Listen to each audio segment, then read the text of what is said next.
On Akiva, Kay and Nyx dug into a fruit that, when the chef cuts into it, bursts open with dozens of flies that have been growing inside. What's unnerving to me happens to be a delicacy for Star Wars, as Kay lets Nyx happily lap up the fluttering bugs while she leans in to begin nibbling the fruit. It's a very different scene from the food stand on Tashara, where I watched Kay and Nyx gobble down roasted street corn. Both moments, however, are full of love, and looking back on them and the other food vendors in Star Wars Outlaws, I appreciate how they briefly delve into an aspect of Star Wars we've really never seen before: the street food scene. This is Outlaws' strength, the moments that give you a glimpse into what it's like to live in the Star Wars universe for those who aren't fighting a galactic civil war, or training to become a space wizard. But they are so few and far between. For as much as Outlaws is a decent action game, it regularly delivers unsatisfying narrative payoffs and misses the mark when it comes to rewarding gameplay choices.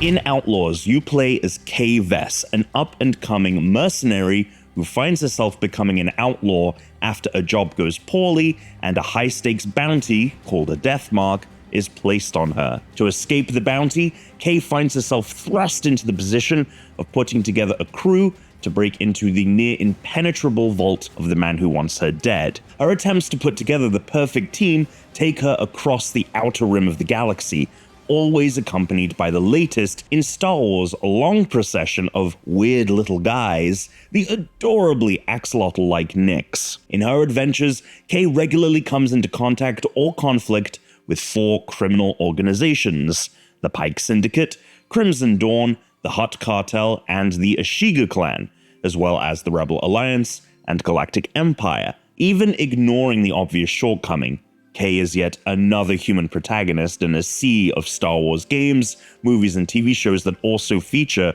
a human protagonist. Kay is just not that interesting. A common narrative through-line for Outlaws is that Kay is aimless and doesn't know what she wants for her future, not even having any plans for how to spend the millions she'll have once her crew has stolen from the man who wants her dead. The other characters like to remind Kay about this a lot, which in turn acts as a frequent prompt to the player that you're embodying someone with no apparent aspirations or goals. That's a character who's hard to relate to, and even harder to write for, as is evident by the lack of any clear arc to Kay's story. There are moments where the game seems to posit that the story has changed Kay, but there's no build-up to any of them, and so they ultimately feel narratively confusing or sudden and unfulfilling. When the credits rolled, I wasn't convinced that Kay had actually undergone any sort of personal growth.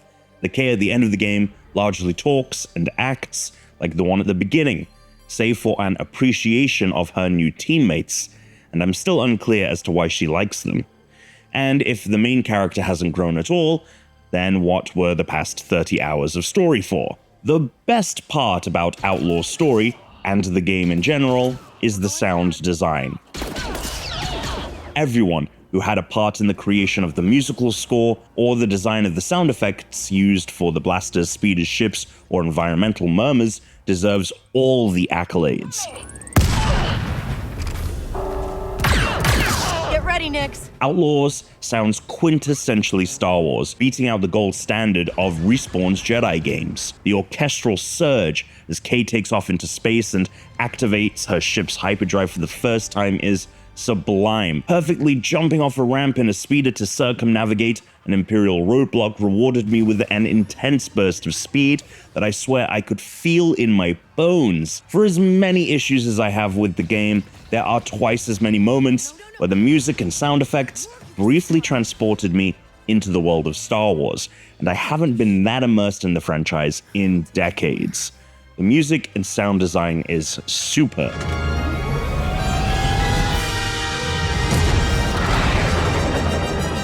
That said, Outlaws positions itself as a lot of things and doesn't follow through on most of them. The story implies this will be a heist, grab the crew, make a plan, do the job, but there's very little of that. The gameplay points to Outlaws being a stealth game, as Kay has no force powers or fancy body armor, and relies on Nyx to distract guards or security cameras, but she is so skilled with a blaster that unless you put the game on harder difficulties, she can quite handily mow through legions of stormtroopers or criminal armies and forego stealth entirely. The inclusion of a ship seems to indicate that space battles will be a pillar of the experience, but the ship handles poorly, and space battles are an unexciting slog.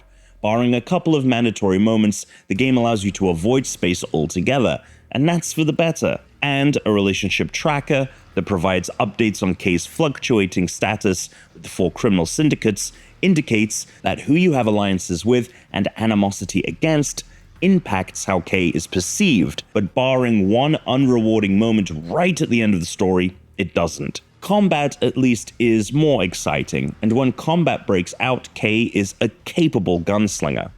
Armed with a blaster that can deftly switch between 4 distinct shots on the fly, Kay can react to pretty much any situation in front of her. Nyx can be commanded to fetch fallen firearms in the midst of a fight, letting Kay temporarily wield more powerful rifles, snipers, and grenade launchers too. And when Kay has done enough cool stuff in a row, she can build up enough adrenaline to unleash a special move during which time briefly slows and she can mark off several targets to take out in a split second.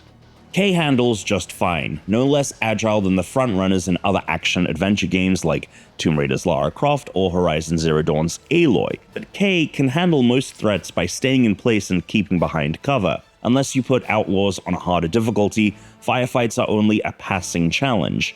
They take more brain power than stealth encounters because you have to react more quickly, but the enemy AI isn't very smart. Often, I could just wait behind cover and let the enemies blindly charge me, making them easy targets. These fights are cheap, easy thrills. There's nothing groundbreaking about Outlaws' combat mechanics, but they aren't bad by any means either. The main crux of Outlaws' gameplay, however, are stealth encounters. Kay regularly has to sneak inside somewhere to find someone or something, or escape an enemy base without being seen. The gameplay is fine. Kay can direct Nyx to distract guards or cameras, or use takedowns or the stun setting on her blaster to silently knock out enemies. There's even grass for her to hide in and whistle from to attract the hapless guards akin to Assassin's Creed, and air ducts to crawl through. It all works as intended, but there's not much that feels rewarding in it. The enemy AI is egregiously dumb. Lots of enemies in these missions stand still facing the computer, making them easy to sneak up on, or patrol in mapped patterns, making them easy to predict.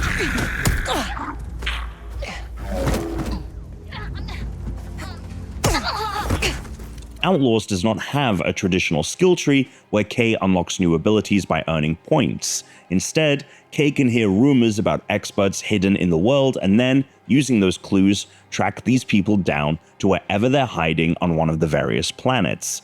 After befriending these experts, they'll clue Kay into challenges she can complete for them, and upon doing so, Kay unlocks additional abilities and upgrades that add more options to her tool belt. These challenges add a degree of optional complexity to Outlaws gameplay, introducing small goals that you can keep in the back of your mind while in the midst of a firefight or slinging through a restricted area. Save for the handful the story forces you to unlock, none of these additional abilities are mandatory for beating the game, but completing the challenges to unlock them introduces entertaining tests of skill. These tasks aren't narratively rewarding, but their inclusion does improve the gameplay by encouraging you to mix things up a little throughout the 30-hour runtime. Going off the beaten path to complete these challenges also helps you see more of Outlaws' handful of worlds. Save for Kajimi, which is mostly just one hub, each of the planets is a collection of hub spaces connected by an open world. To get around these open worlds, Kay has 2 main means of transportation,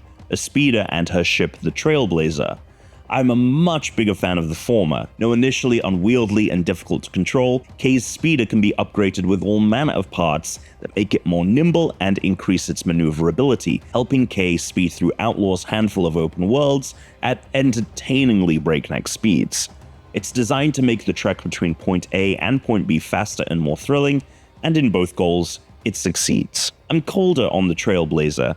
Aesthetically, it's a remarkable ship, one of my new favorites for the Star Wars universe, and using it to take off from and land on planets is exciting given the accompanying orchestral swell. But in the vacuum of space, the Trailblazer doesn't handle all that well, even after you upgrade it.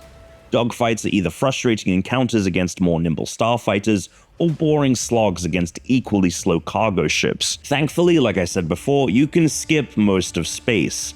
Save for 2 or 3 mandatory space battles and missions in the main story, you never have to spend any time among the stars.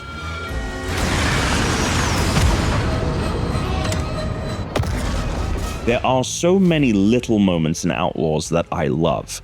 However, the unexciting space combat and unrewarding syndicate-relationship tracker don't add anything meaningful to the experience.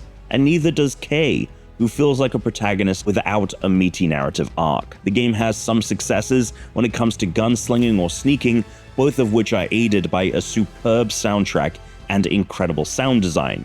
But Outlaws does too much of what it does poorly, and too little of what it does well.